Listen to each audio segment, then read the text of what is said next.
Génesis capítulo 3, versículos del 1 en adelante. Muchas veces las respuestas para nuestras vidas están en el inicio, en el comienzo, en el origen. Y el origen de los conflictos que tenemos en nuestra vida no están en el que está sentado al lado tuyo, están en tu propia vida, en el pecado como consecuencia de nuestra separación de Dios. El origen del pecado es el origen de nuestra propia tragedia.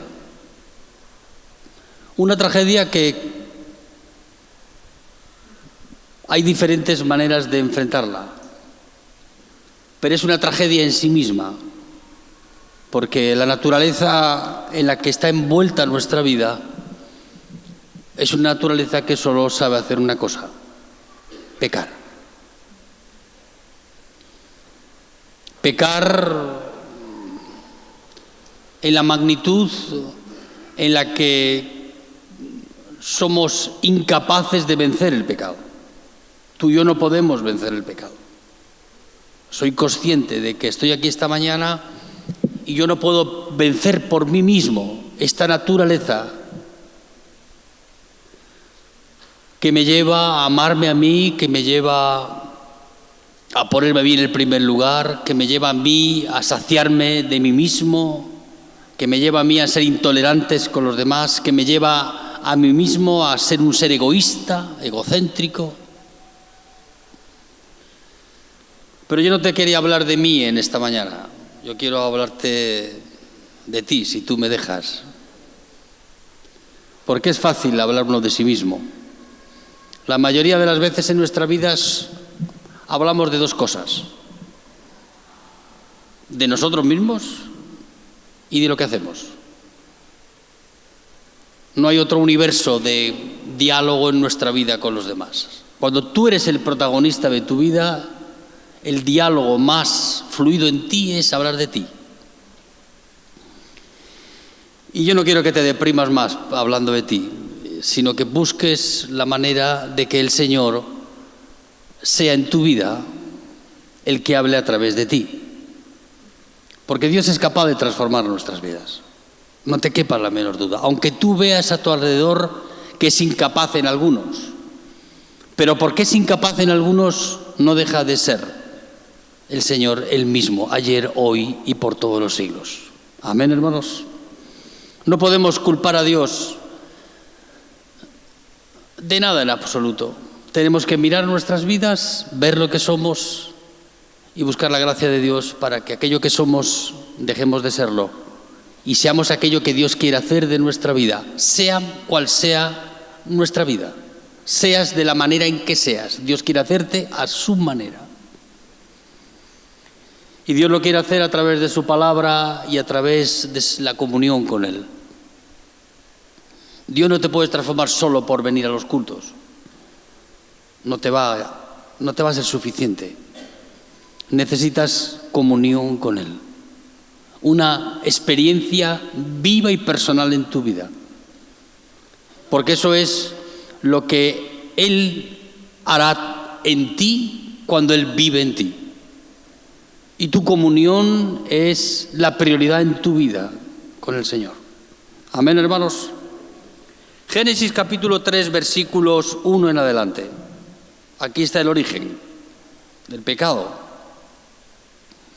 Pero la serpiente era astuta más que todos los animales del campo que Jehová Dios había hecho, la cual dijo a la mujer: ¿con que Dios os ha dicho, no comáis de todo árbol del huerto?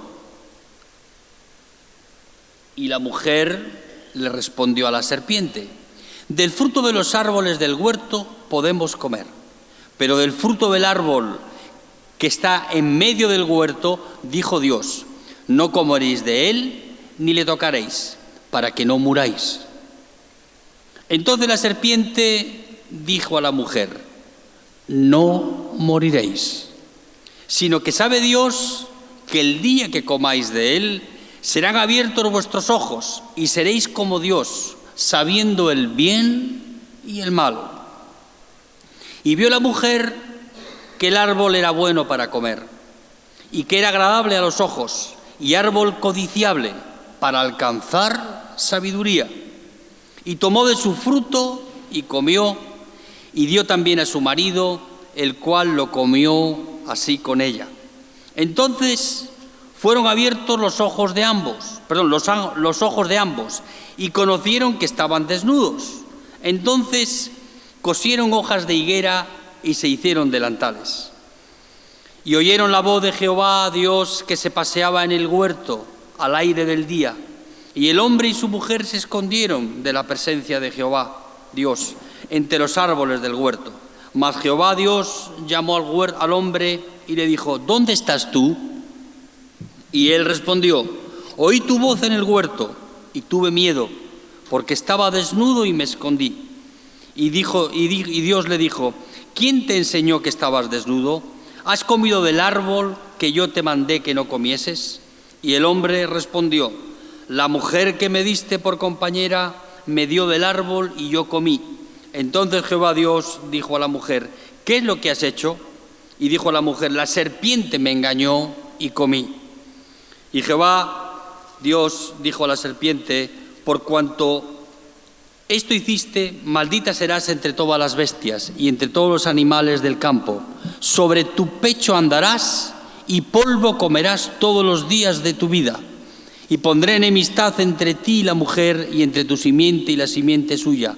Esta herirá la cabeza y tú herirás en el calcañar. Que el Señor bendiga su palabra. Amén. Es un texto largo, pero aquí se encierra el origen del pecado. Dios creó los cielos y la tierra. Tardó 6 días en crear los cielos y la tierra. Y dice la palabra de Dios que al séptimo día, ¿qué hizo? Descansó. Dios no descansa porque esté cansado. Dios descansa en el sentido de que termina su obra. Dios no está fatigado por trabajar en nuestras vidas. Él trabaja diariamente. Y cuando Él termine su obra, entra Él en ese reposo contigo. Ahora, Dios sigue trabajando contigo y conmigo. Amén, hermanos. Y dice la palabra de Dios que Dios creó los cielos y la tierra, las aves, las semillas, los árboles, todo aquello que vemos con nuestros ojos. Y cada uno de los días que acabó esa parte de la creación, termina el relato bíblico diciendo: y vio Dios que era bueno. Solamente hay un día que Dios no dice eso. Yo luego te voy a dejar tiempo para que tú lo busques. A ver, ¿qué día fue el que no dijo que era malo, pero no dijo nada? ¿Sabes cuál día fuese? Luego tú lo puedes buscar. Pero ese día fue en el que nos creó a ti y a mí. Del resto de los días de la creación, el Señor de todos ellos termina diciendo: y vio Dios que lo que había hecho era bueno. Si no lo dijo el día que nos creó a nosotros, ¿por qué? Muchas veces nos preguntamos: Señor, ¿por qué, sabiendo que íbamos a pecar, nos creaste igual? Es una buena pregunta, porque es una pregunta existencial en nuestra vida. Dios es el creador y tú y yo somos, ¿qué somos tú y yo? Criaturas de Él.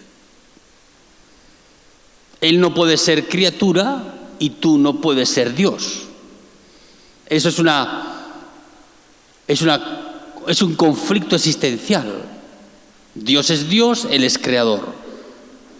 Y Dios nos creó a cada uno de nosotros como a los ángeles, no como a los animales. Porque tú y yo tenemos voluntad en nuestra vida para poder elegir en nuestra vida. Nuestros padres en el huerto del Edén, Adán y Eva, ellos podían haber elegido pecar o no pecar. Ellos podían haber desistido de la insinuación de la serpiente y no haber comido del árbol que estaba en medio del huerto, que era el árbol sobre el cual había una prohibición. Qué curioso que nuestros padres, pudiendo comer del árbol de la vida, no lo hicieron. Ahora, comieron del árbol que tenía la prohibición. Esa es la naturaleza humana. Esa es la actitud de nuestra vida. ¿Por qué se origina el pecado en nuestra vida? Porque tú y yo, siendo creados por Dios y teniendo conciencia de la existencia de Dios en nuestra vida, nosotros no queremos ser criaturas, nosotros queremos ser como Dios. Y ahí está el problema en nuestra vida. Y no queremos ser como Dios en un plano donde Él es grandioso y poderoso, aunque eso también va creciendo en nuestra vida a medida que el pecado va trabajando en nosotros. El hombre no se conforma como es a sí mismo, el hombre quiere ser más y más que el vecino y más que ningún otro. Quiere tener más recursos, más dinero, más popularidad, más reputación. No se sacia nunca de sí mismo, el hombre solo quiere más y más y más. Y nuestros padres, siendo criaturas, quisieron ser como Dios. Ahí está el problema en nuestra vida. Ahí está el origen del pecado. Adán no pecó porque adulteró en el huerto del Edén. No pecó por mentir. No pecó por robar. No. ¿Por qué pecó Adán en el huerto del Edén? ¿Alguien sabe? Nadie sabe. ¿Leen la Biblia ustedes? Pecó porque desobedeció a Dios. No fue culpado Adán de adulterio. No perdió el gozo de la salvación en su vida por ningún pecado carnal y grosero. Lo perdió el gozo de la salvación y vemos las reacciones que tiene él cuando descubre quién es él en verdad. La perdió por desobedecer. En el Antiguo Testamento hay por lo menos 7 formas de pecado, de la palabra pecado, que tienen diferentes significados. Claro, tú cuando lees la Biblia dice todo pecado, pero si tú lees el texto original de esa carta o de lo que sea, vas a ver que la Biblia la traducen como pecado desobediencia a la ley, incredulidad, mentira. Toda la Biblia lo traduce como pecado. Hay 7 formas, por lo menos 7 que yo he visto de el significado de pecado, que tienen diferentes expresiones en nuestra vida. Jesús decía que cuando venga el Espíritu Santo nos convencerá de pecado. De pecado porque no creen en mí. Luego la incredulidad es un pecado. No creer en Jesús es un pecado en sí mismo. Ahora, la Biblia nos muestra que el origen del pecado está en aquello que nosotros deseamos y no podemos ser. Tú y yo nos diferenciamos de los animales y de las plantas en que ellos no tienen voluntad. Ellos son lo que son y no pueden ser otra cosa. Esa silla que está ahí es una silla.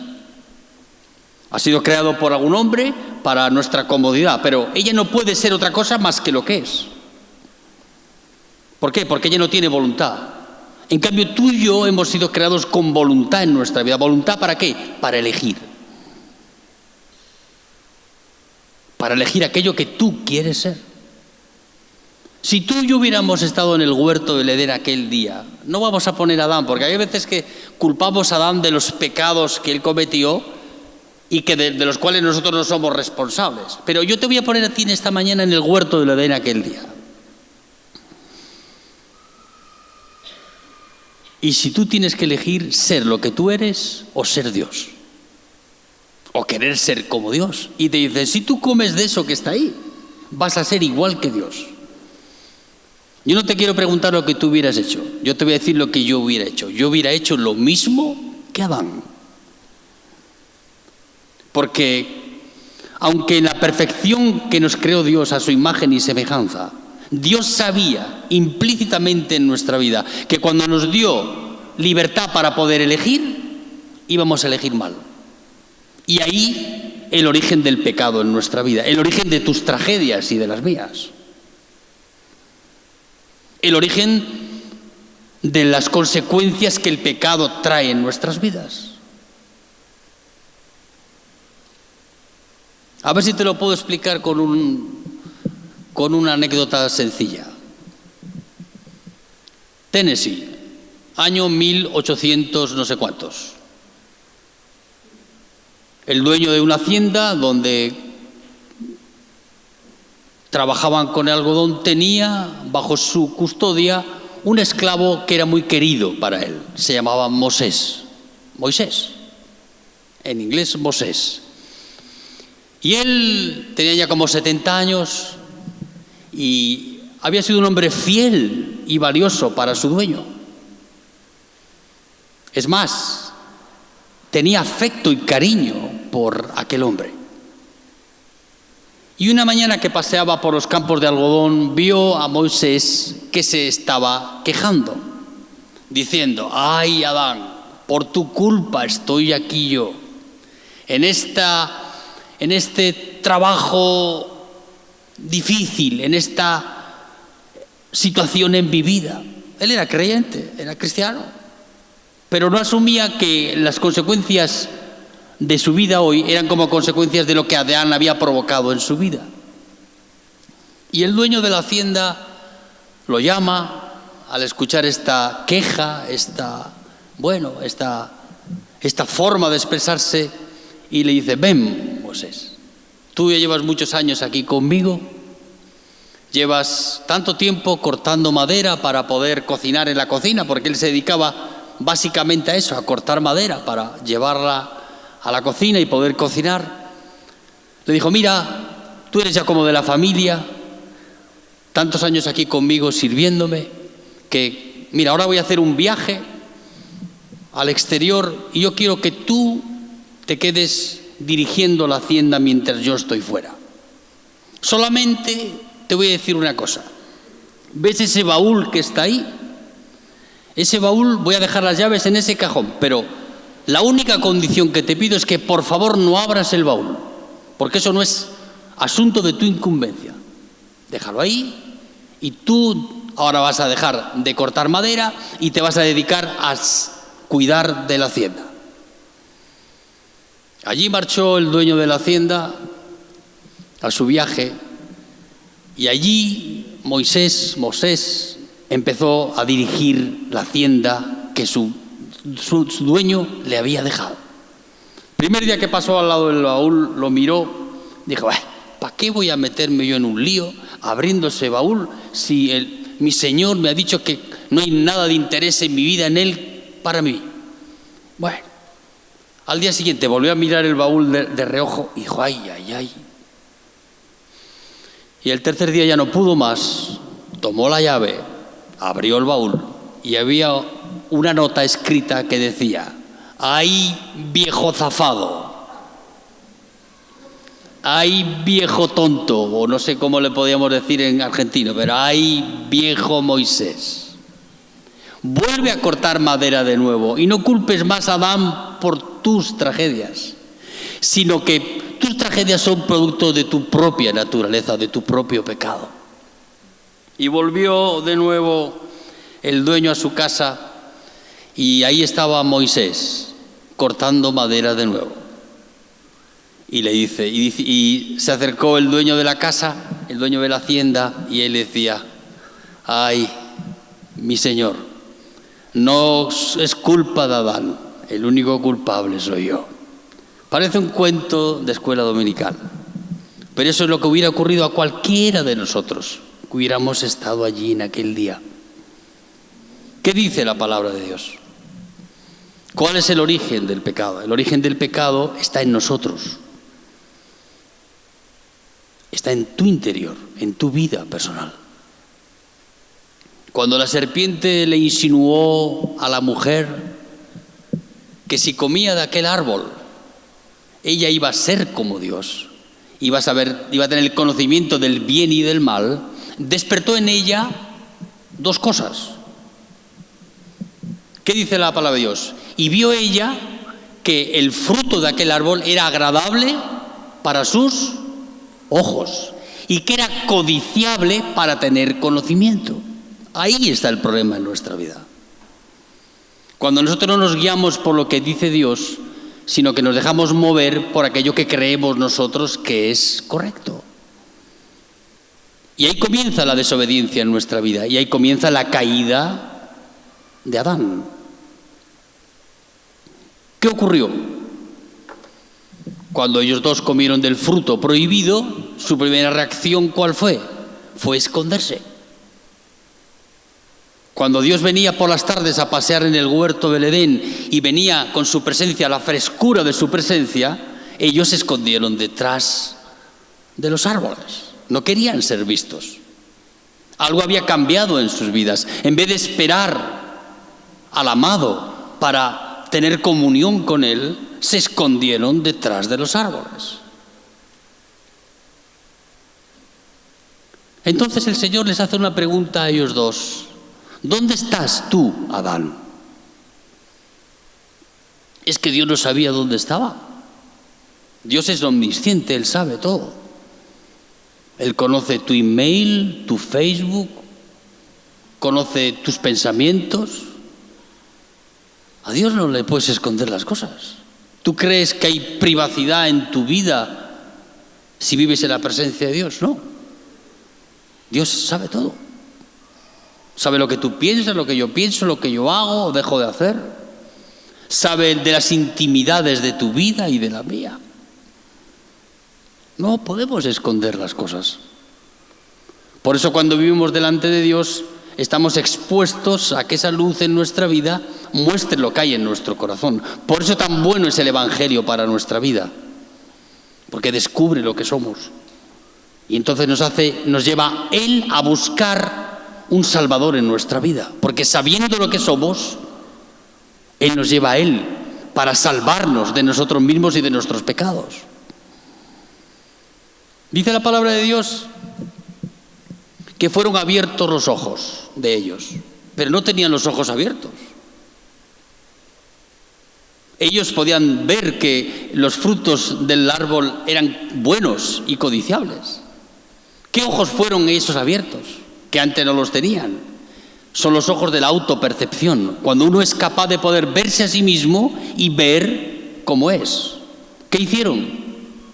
Cosieron hojas de delantal sobre las partes que antes siendo dignas, ahora eran indignas a los ojos de los demás. Eso es la primera reacción, es lo primero que produce el pecado en nuestra vida. Produce temor, miedo y nos hace autopercibir exactamente lo que somos. ¿Qué somos? Pecadores. Ponernos bajo la ley. ¿La ley para qué está puesta la ley? Desde hoy domingo por la mañana, si tú vas por la General Paz, hay fotomultas. Eso ya se lo digo yo a los hermanos que andan por ahí. Porque yo no pienso pagar ninguna, así que a ver cómo vas a hacer. Pero bueno, ya aprovecho, ¿no? Que ya aprovecho. La ley está puesta ¿para qué?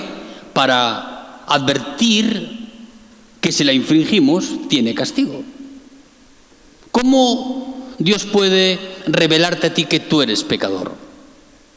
Juzgándote y condenándote sin tú ser mismo consciente de eso, sería injusto. ¿Qué hace Dios? Pone la ley. La palabra de Dios, los 10 mandamientos. Los pone sobre nuestras vidas ¿para qué? Para que ellos en sí mismos te revelen a ti cuán grande pecador eres y cuán grande es la salvación que Cristo nos ofrece en esa cruz a ti y a mí. El Evangelio es la terapia. Perdón, la ley es la terapia. Y el Evangelio es la medicina para sanar al enfermo. Yo estoy enfermo de pecado en mi vida. Eso se manifiesta de muchas maneras diferentes. Algunos de los que estamos sentados aquí en esta mañana sabemos bien de eso en nuestras vidas. Sabemos cuán profundo es, o ha sido, o es todavía, el pecado en nuestra vida. Y no hay manera de que tú puedas vencerlo por ti mismo. El pecado no se diluye por buenas obras, no se evade de nuestra vida por la asistencia a los cultos. No es porque tú te haces prosélito de alguna religión, tampoco. El pecado no tenemos injerencia para nosotros vencerlo en nuestra vida. Necesitamos a alguien que ha vencido el pecado para que viviendo en nosotros podamos tú y yo vencer ese pecado en nuestra vida. Amén, hermanos. Y Adán y Eva se abrieron sus ojos. ¿Para ver qué? Para verse a sí mismos. Cuando tú vienes a la iglesia, cuando tú vives delante de la presencia de Dios, Dios se revela a tu vida trayendo convicción de pecado. ¿Para qué? Para que veas realmente lo que tú eres y lo incapaz de ser aquello que quieres ser, porque aquello que quieres ser no es posible para ti. Yo no puedo dejar de ser criatura y Él no puede dejar de ser Dios. Él lo que ha hecho es, siendo Dios, se ha hecho criatura, se encarnó en Jesucristo para poder vivir en nosotros. Y para que tú dejes de ser aquello que quieres ser, para ser aquello que Dios quiere hacer de ti. ¿Qué quiere hacer Dios de ti? No un Dios. Dios quiere hacer de ti su Hijo. Amén, hermanos. Hay una gran diferencia entre querer ser Dios, porque queremos ser Dios a nuestra manera. Dios no tiene que dar cuenta de las cosas a nadie. Él hace y deshace. Él decide, esto sí y esto no. Ser Dios es no solo no dar cuentas a nadie, sino decidir por ti mismo las cosas. Lo que el pecado más contamina en nuestra vida es la rebeldía del corazón. Cuando yo hablo a veces con algunas personas y tratas de darles alguna dirección en su vida o tratar de corregir alguna situación, eso es otro asunto, querido. La rebeldía, la obstinación, son como consecuencias del pecado en nuestra vida. No queremos ser dominados por nadie. Somos como el caballo que, a pesar de dar brincos y tener una apariencia ejemplar, sigue siendo un caballo díscolo y obstinado. Y claro, hay que trabajar el vaso de barro que se ha roto. Eso es lo que vino a hacer el alfarero. El profeta fue a casa del alfarero a ver el vaso de barro que se había roto y cómo Dios iba a hacer para poder recuperar esa vida, ese vaso. Eso es lo que está haciendo Dios con nosotros aquí, contigo y conmigo. Dios abrió los ojos de Adán y de Eva para verse a sí mismos. ¿Qué hace el Espíritu Santo en nuestra vida? Te revela quién eres tú y te revela qué es lo que Dios puede hacer en tu vida si tú le dejas. La reacción de ellos dos fue, al ver su incapacidad, su maldad, su pecado, ¿qué hicieron? Se cosieron hojas de delantal. Se pusieron sobre las partes que antes eran dignas y no se cuestionaban en su vida. Ahora el pecado les ruboriza, les crea pudor en su vida y las descubren. ¿Cómo? Con hojas de delantal. ¿Por qué hacemos eso los seres humanos? Porque al ver la realidad de nuestra vida tratamos de ocultar las cosas. Ahí es donde nace la religión, que es el hombre haciendo, ¿para qué? Para tratar de parecer digno delante de Dios. Entonces cubre las partes indignas, cubre las áreas de su vida donde hay pecado con dignidad. Algunos las cubren de buenas obras para callar su conciencia de que son o lo que hacen. Cubren con apariencias de bondad, de buenas obras o de asistencia a las reuniones religiosas, pero que en sí mismas no sirven de nada. Porque el problema no está donde vas ni lo que haces, el problema está dentro de ti, dentro de mí. El origen del pecado está ahí para ti, para mí. El Señor llamó a Adán y Eva y les dijo: ¿cómo conociste que estabas desnudo? ¿Comisteis del árbol del bien y del mal? Y entonces Dios ahí revela el Evangelio para nuestra vida. Primero, sin juzgar y condenar a Adán y Eva, Él quiere quitarle las hojas con las que se han vestido y vestirlos Él con las ropas que Él quiere preparar. Para sacarle los delantales a Adán y Eva, Jesús, el Señor, ¿qué tuvo que hacer? Tuvo que sacrificar un animal. No te puede cubrir de pieles de animal si primero no sacrificas al animal. La primera evidencia de la cruz del Calvario para ti y para mí está en Génesis capítulo 3. Ahí ya Jesús está hablándonos a ti y a mí de que para la remisión de tus pecados y de los míos tiene que haber un sacrificio de sangre. ¿Qué sacrificó el Señor? No sabemos qué animal Él llevó a la muerte para tomar las pieles de los animales y cubrir y vestir. Eso es pura gracia. Aquel que es indigno y pecador, el Señor, cubre con las pieles de animales, le viste con su gracia para ya no cubrir sus pecados, sino para redimir sus pecados por medio de la muerte del animal. En el Antiguo Testamento ocurrió una cosa muy curiosa. Cuando iban los judíos a las fiestas de Jerusalén, ellos, para poder limpiar sus pecados, iban a los comerciantes que tenían ovejas y bueyes y compraban un animal para que fuese sacrificado en lugar suyo. Ahora, cuando se hacía el sacrificio real del animal, la persona no estaba incluida en el animal moría y él volvía a su casa de nuevo a fabricar pecados de nuevo, porque eso es lo que pasaba.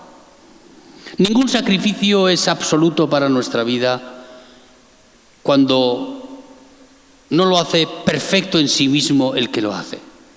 Y entonces por eso tuvo que el Padre enviar a Jesús a esa cruz, para que de una sola vez y en un solo sacrificio Dios pudiera limpiar los pecados de nuestra vida. Y esa es la razón de la cruz del Calvario. Esa es la razón de todo el Evangelio para nuestras vidas. No depende de lo que tú puedes hacer, depende de lo que Dios puede hacer en ti. La única contribución que tú y yo hemos hecho para salvarnos, ¿sabes cuál es? Son tus pecados. Porque solo si eres pecador, Jesús te puede salvar. ¿Has contribuido? Sí. ¿Cómo? Con tus pecados y los míos. No ha sido por tus méritos. Dios ha tomado tus pecados de tu vida, los ha llevado a esa cruz contigo y ha hecho su obra de redención en esa cruz para nosotros. ¿Tú quieres contribuir a la salvación de tu alma? Ya lo has hecho de manera suficiente con tus pecados.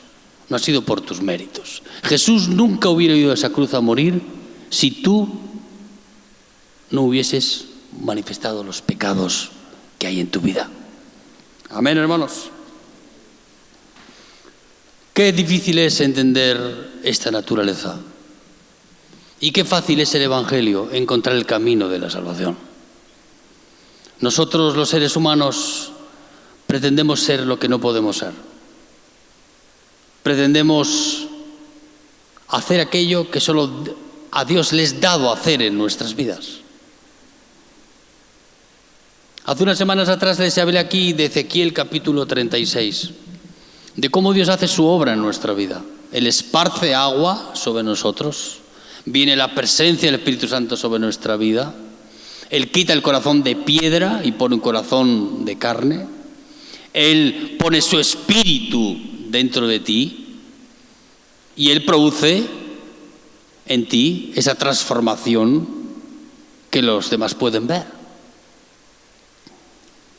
Muchas veces en nuestra vida tenemos un arrepentimiento muy oportuno. Hay personas que solo se arrepienten cuando son encontradas en el mismo acto del pecado. ¡Ay, me descubrieron! Pues ahora que toca arrepentirme. No, eso no es arrepentimiento. Eso es fingir después de haber sido descubierto. ¿Cómo vas a poder tú, como dice aquí Ezequiel 36, tener enojo de tu propia vida, de ti mismo? ¿Cómo podrás aborrecer tu vida de pecado? Eso no es una capacidad que tiene el ser humano en sí mismo, porque si la tuviésemos, dejaríamos de pecar. Esa capacidad de poder vencer esta naturaleza en nuestra vida no viene de nosotros, viene del cielo para nuestra vida. No la consigues con méritos. No es por las obligaciones que te impones, por el trabajo arduo en tu vida personal. No, esas cosas no vienen por ese lado. Vienen por la suficiencia de la gracia de Dios en nuestra vida. Es Dios el que hace las cosas para que tú puedas arrepentirte. Yo no me arrepiento para ser perdonado. Porque fui perdonado, ahora me puedo arrepentir y estoy enojado contra mí, mi naturaleza, todos los días de mi vida. El arrepentimiento no es una consecuencia, sino es un hecho en sí mismo. Dios me ofrece su perdón a este indigno pecador que soy yo, y entonces yo me puedo arrepentir, porque el arrepentimiento es como consecuencia de primero Él ofrecernos quitar nuestras culpas. ¿Cómo te vas a arrepentir de tus pecados si Dios no te ofrece su perdón primero? ¿Qué es la cruz? La cruz es la esencia misma del perdón de Dios. Él en la cruz te ofrece la salvación, la vida eterna, limpiar tus pecados. ¿Para qué? Para que tú te arrepientas de tus pecados. ¿Dónde se arrepintió el reo, el ladrón que estaba al lado de Jesús? En el mismo instante, 5 minutos antes de morirse. Hace unos años atrás le escuché a una mujer decir: ay, pastor, yo quisiera ser como ese ladrón que murió, que se arrepintió 5 minutos antes de ir para el cielo. Y el pastor la miró y le dijo: ¿sí?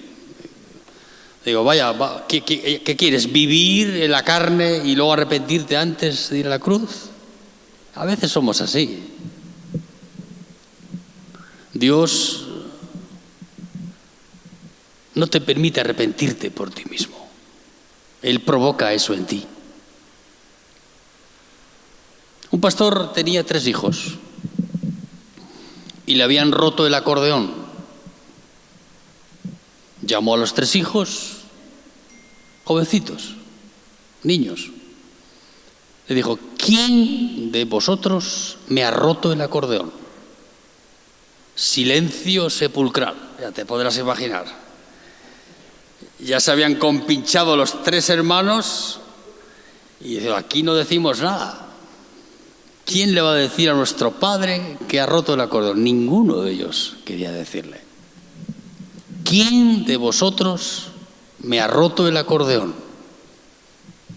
Silencio absoluto.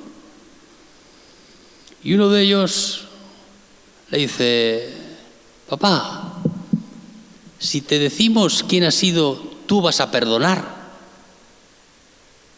Papá lo miró así, dice: este sí que sabe lo que es la gracia de Dios. Y le dice, sí, yo voy a perdonar. Entonces, uno de ellos, el que le había preguntado, el criminoso, se levanta y dice, he sido yo, papá. Claro, cuando tú sabes que no hay castigo por tus pecados, que el castigo ya fue sobre la vida de Cristo, tú puedes venir con tus pecados a los pies del Maestro. Porque sabes que toda culpa y toda condenación de tu vida se la llevó Él en esa cruz. Y tú y yo podemos ser santificados y limpiados en esa medida de esa experiencia en la cruz, sin duda. Pero para eso tiene que ofrecernos Dios primero su perdón, porque no hay arrepentimiento sin el perdón que Jesús nos ofrece. Tú y yo no podemos arrepentirnos de nuestros pecados por nosotros mismos. Necesitamos que Él extienda su gracia y te diga, ven, hijo mío.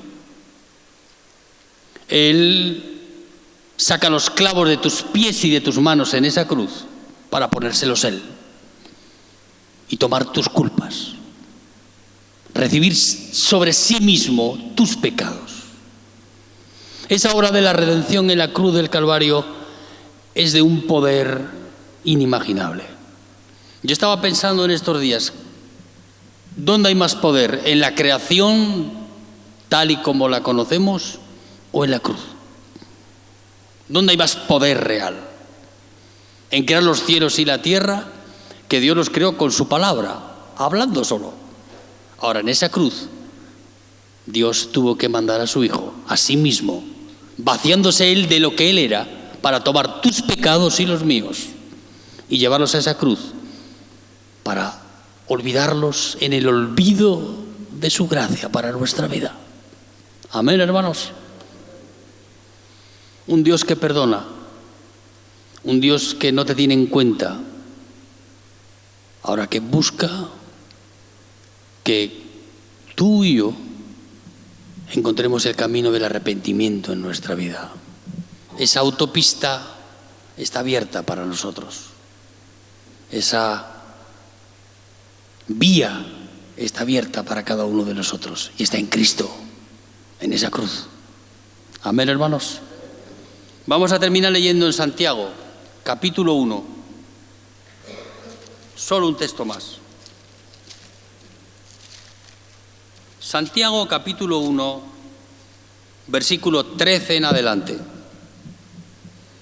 Cuando alguno es tentado, no diga que es tentado de parte de Dios, porque Dios no puede ser tentado por el mal, ni Él tienta a nadie. Nosotros le imponemos al diablo siempre la acusación de que Él nos mueve o nos vence por la tentación. La tentación no viene del diablo, ni viene de Dios. La tentación está dentro de ti. Tú eres el causante de que la tentación en tu vida, una vez consumado y dado a luz, da lugar al pecado. Dice que Dios no tienta a nadie, ni Él puede ser tentado por el mal, porque Él ni es tentado ni tienta a nadie. Luego, si la tentación no viene de Dios, ¿de dónde viene? Lo más fácil es echarle la culpa al diablo. El diablo puede estimular la tentación en nuestra vida, lo hace, lo hizo la serpiente. Ella estimuló la vulnerabilidad del carácter de la esposa de Adán para comer del fruto prohibido. Y Adán, que era un bobo, cuando su mujer llegó con el consumado el hecho, le dijo, come también, y comió. La culpa no es de la mujer, aunque esa es una salida machista. La culpa, o si es que hay culpa, el error fue del hombre, porque el hombre sabía, Dios le había dicho a él, antes de que naciese su esposa, de él, que de aquel árbol no podía comer, porque el día en que comiese iba a morir. No es una muerte física, si eso no es una muerte espiritual que nos separa de Dios y nos hace vivir esclavos de nosotros mismos y de nuestro pecado? Yo dije aquí no hace mucho tiempo que las únicas 3 personas en el mundo que tienen libre albedrío o que han tenido libre albedrío son Adán, su esposa y Jesús. El resto de nosotros ya nacimos esclavos del pecado. Tú no puedes dejar de hacer en aquella esclavitud de la cual no te puedes librar por ti mismo. Tú eres esclavo del pecado, no por elección, sino por naturaleza en tu vida. ¿Quién elige pecar? Hay gente que elige pecar, pero hay gente que con el entendimiento de la gravedad del pecado elige no pecar en su vida, aunque mantiene esa lucha todos los días de su vida. Dios no tienta a nadie, ni él puede ser tentado, porque él no es tentado. Muchos monjes de muchas religiones saben lo que hacen con la tentación. Van, se amarran a un poste en medio del desierto para poder vencer sus propias concupiscencias, para evitar el pecado de la carne, para evitar la congoja del pecado. ¿Qué hacían? Se amarraban durante 40 años en un poste en medio del desierto. Pero eso no vence la tentación, porque la tentación no se va de nuestra vida porque tú te vas aquí o allá. La tentación va contigo porque está dentro de ti. ¿Entiendes eso? Amén. Y la única manera de poder ser librado de eso en tu vida es que Cristo viva en ti. Es el poder de la cruz, en la cruz del Calvario. Jesús no solamente vino a morir por tus pecados. Nosotros vemos al Jesús histórico, el que relata la Biblia, y vemos su sacrificio en la cruz y nos abrazamos a Él porque Él es el que nos libra de nuestros pecados. Qué hermosa obra. Pero la obra de Jesús va más allá que eso. No solamente Él murió por tus pecados, sino que Él te lleva a morir con Él en esa cruz. Esa es la experiencia que todavía no hemos ganado en nuestra vida. Esa es la experiencia que, sin esa experiencia, solo somos acreedores del 50% del poder de esa cruz en nuestra vida. Tú no puedes vencer el pecado si Cristo no te lleva a morir con Él en esa cruz. Porque Dios no solo tiene que librarte de tus pecados, Dios tiene que librarte de ti mismo, que eso es más difícil. Nosotros deseamos de ser lo que somos y hacemos de nuestra vida, bueno, pues un halago constante, cuando en realidad no hay. Esa no es la realidad que vivimos. Y esa realidad solo es posible cuando Cristo vive en ti y en mí 24 horas al día. Amén, hermanos. No es un Dios de agenda. El domingo me toca con el Señor. No, yo no tengo un Dios de agenda. Yo tengo un Dios diario en mi vida. De todos los días mi vida. La agenda de mi vida es Él. Y Él es el que maneja la agenda de mi vida, cuando Él es la agenda en mi vida. Ahora, si tenemos a Dios solamente para los efectos especiales, pues eso es fácil. Mira qué buen cristiano, va al culto todos los domingos. Eso no sirve de mucho. Si la vida de Dios no se manifiesta en nosotros, si no hay una verdadera resurrección en nuestra vida. ¿Qué pasó en esa cruz que tú y yo no nos dimos cuenta? Tú solo ves al Jesús histórico allí. Él murió, pagó por mis pecados, Él es la oveja que me sustituye a mí. No, Él murió allí, incluyéndote a ti con Él en esa cruz. ¿Cómo iba el ladrón a estar en el paraíso con Jesús 10 minutos después de haber muerto? ¿Cómo crees que pudo ocurrir eso? Es porque él se arrepintió de sus pecados al ver a Jesús allí y al ver que ni los mayores insultos, escupitajos, denostaciones de todo tipo por parte del otro ladrón que estaba al lado de él. Tú fíjate el punto a donde llevaron a Jesús, en el mismo día de su muerte en Getsemaní. 2 ladrones, uno a derecha y otro a izquierda. Uno castigando a Jesús emocionalmente. Uno denostándole, diciéndole: si eres Dios, bájate de esa cruz. Recibiendo insultos, escupitajos, su cuerpo abierto desde la nuca hasta los pies. ¿Sabes cómo abrieron el cuerpo de Jesús?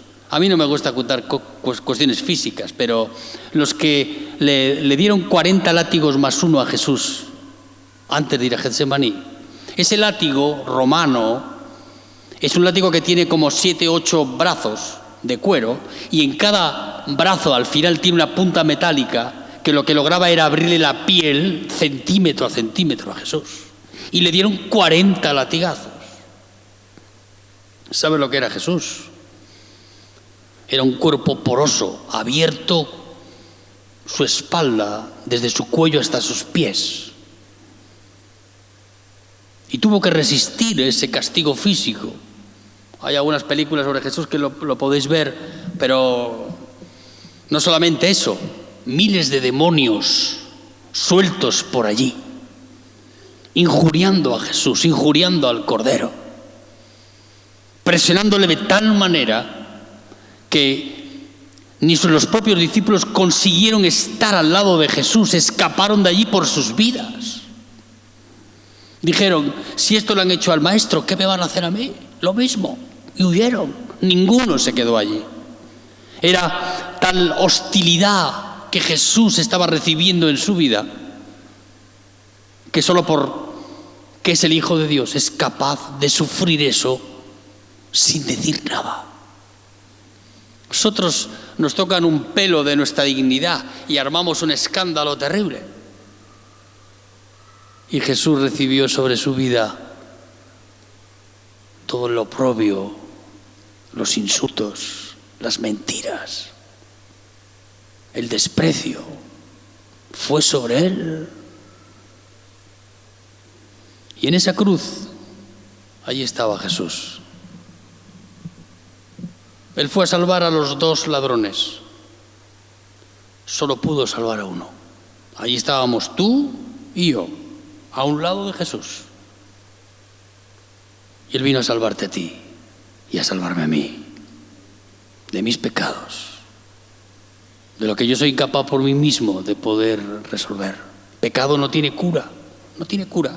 Me duele la cabeza, me tomo una aspirina, se me pasa, bien.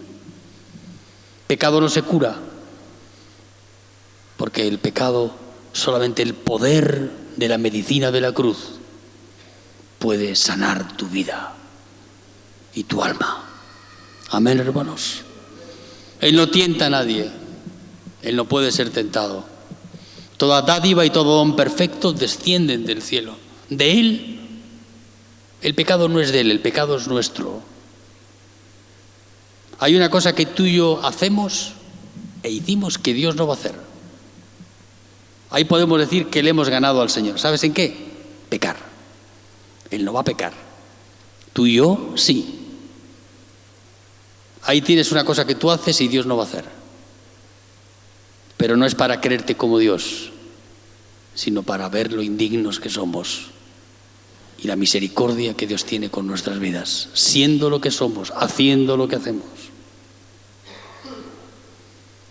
Él se revela a tu vida, desciende del cielo para limpiar los pies de este mendigo que es Juancho, de estos pies sucios de pecado.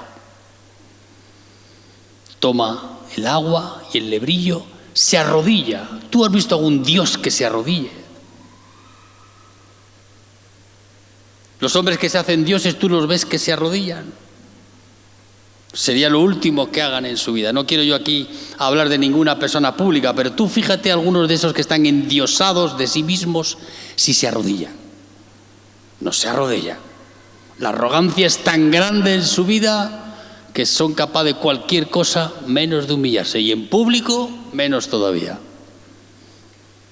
Pero Dios manifiesta lo que es Él, la esencia de lo que es Dios. ¿Qué es Dios? Es Dios descendiendo del trono de la gracia para limpiar los pecados de este pecador que es Juancho y los tuyos, si tú le dejas al Señor hacerlo. Amén, hermanos.